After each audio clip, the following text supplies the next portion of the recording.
Hello दोस्तों, मेरा नाम है ईशान मलिक और आप देख रहे हैं चलो यूके चैनल। तो दोस्तों, कुछ दिनों पहले ना मेरे को एक कमेंट सेक्शन में एक किसी ने लिखा था कि जब यूके में पीआर नहीं मिलती है, यूके में इतनी तकलीफें हैं, तू भाई इतना सह रहा है तो फिर तू क्यों रुका है यूके में, या लोग फिर वापस क्यों नहीं चले आते हैं यूके से इंडिया या जहाँ भी है। तो खैर वहाँ पर मैंने उसका आंसर तो दिया था उसको, लेकिन मुझे लगा कि चलो इस पे एक डेडिकेटेड आंसर दिया जाए या इस पे एक डेडिकेटेड वीडियो बनाया जाए। तो इसका जवाब में ऐसा है कि कई लोग वापस आते हैं और कई लोग नहीं आते हैं, कई लोग नहीं आ पाते हैं और कई लोग नहीं आना चाहते हैं। ये जो मैंने बात कही ना, ये जवाब इसी के आसपास ही घूमता है, ये इनमें से ही कोई एक वजह होती है। अब इसके पीछे है ना कई फैक्टर्स काम करते हैं। यूजुअली होता ही है कि अगर आप यूके जब पहली बार आते हैं तो मोस्ट प्रोबेबली अकेले आते हैं, फिर आपका यहीं पे घर बार बन जाता है। अगर आप यहीं के किसी इंसान से शादी करते हैं फिर तो समझ में भी आता है कि आप क्यों नहीं आते हैं, क्योंकि सामने वाले इंसान के लिए इंडिया का या किसी भी और कंट्री का कल्चर अडॉप्ट करना ना ईजी नहीं है। और उसमें भी इंडिया का कल्चर तो बहुत ही मुश्किल है, क्योंकि इतनी डाइवर्सिटी है हमारे वहाँ कि हर 50 किलोमीटर में तो भाषा, फूड, पहनावा, हर चीज़ें चेंज होती है। लेकिन चीज़ सबसे बड़ा सवाल जो मुझे यहाँ पर फील होता है वो ये है कि भाई हम वापस आके करेंगे क्या। अगर आप इंडिया के किसी लोअर इनकम ग्रुप से बिलोंग करते हैं या इंडिया में कहीं जाने वाले किसी पिछड़ी कम्युनिटी से बिलोंग करते हैं, तो आपकी हालत वापस जाके तो फिर वही हो जाती है ना। यानी यहाँ पर आप जो भी काम करते हैं जिसको इंडिया में अच्छा नहीं माना जाता है, उसी काम के लिए यहाँ पर आपको इज्जत भी मिलती है और पैसा भी मिलता है और उसकी वैल्यू भी है यहाँ पर। एंड जो लोग वापस चले भी जाते हैं वो भी फिर बाद में वही कंप्लेन करते हैं कि भाई जो भी था जैसा भी था, वहाँ बाहर सुविधाएं थी और सबसे बड़ी बात तो बाहर पैसा तो मिल रहा था अच्छा, प्लस जो भी यहाँ पर फैसिलिटीज जो है ना वो सिर्फ किसी वीआईपी या किसी एक पर्सन या 5% के लिए रिजर्व नहीं है। अगर यहाँ पर रोड्स अच्छी हैं तो वो सबके लिए अच्छी हैं। ऐसा नहीं होता है यहाँ पर कि अगर आपको किसी अच्छे रोड से जाना है तो आपको टैक्स भर के जाना पड़ेगा या टोल टैक्स भर के जाना पड़ेगा। जी नहीं, अगर मैंने यहाँ पर टैक्स पे किया है तो उसके बदले में मेरे को यहाँ पर सुविधाएं मिलती ही हैं, और ये सुविधाएं अमीर से लेके गरीब हर एक के लिए अवेलेबल है और उतनी ही क्वांटिटी में अवेलेबल है।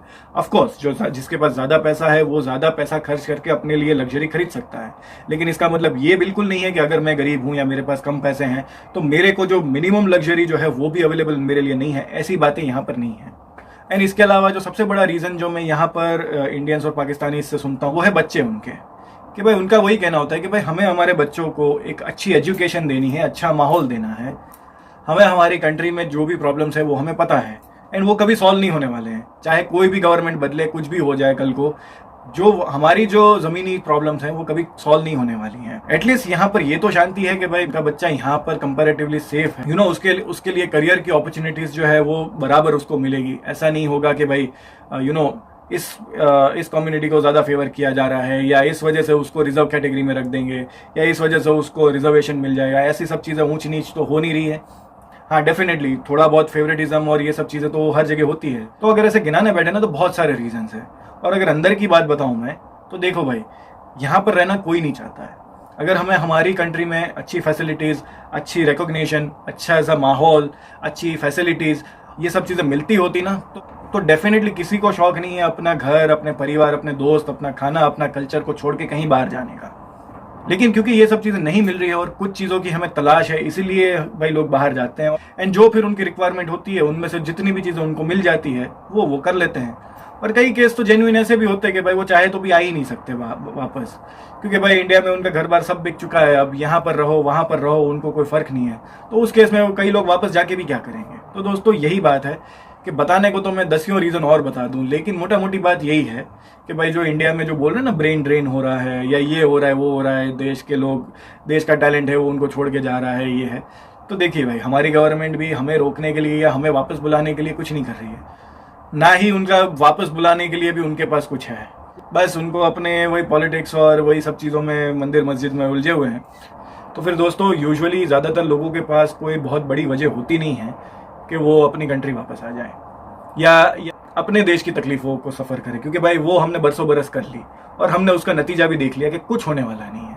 इससे बेटर है कि यहाँ पर हमको बेसिक फैसिलिटीज़ तो मिल रही हैं, हमें इतना पता है कि भाई हमारे बीवी बच्चे जो हैं वो कंपैरेटिवली सेफ रहेंगे। और अगर मान लेते हैं अगर उनके साथ कुछ गलत हो भी गया तो ये नहीं होगा कि भाई हमारे को बहुत ही पार्शियली ट्रीट किया जाएगा या बहुत ही एकदम ही कहें कि कानून अमीरों के लिए अलग रहेगा और गरीबों के लिए या मिडिल क्लास के लिए बिल्कुल अलग हो जाएगा।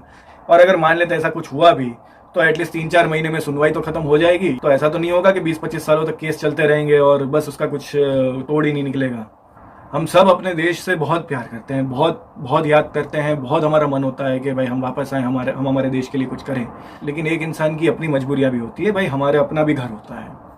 और क्या होता है कि भाई मैं अपने घर को सिक्योर कर लूं पहले, वही मेरे लिए सबसे बड़ी प्रायोरिटी है। जब हम भी एकदम बिल्कुल ही बुढ़े हो जाएंगे ना, जब हमारी ज़िंदगी में कोई दूसरा कुछ बचेगा ही नहीं, तब हम लोग भी वापस ही आ जाते हैं और फिर करते हैं। अगर कुछ विकास होता है हमसे तो हम करते हैं, वरना फिर जो माहौल होता है उसमें एडजस्ट करते हैं। जैसे यहाँ करते हैं वैसे वहाँ भी कर लेते हैं।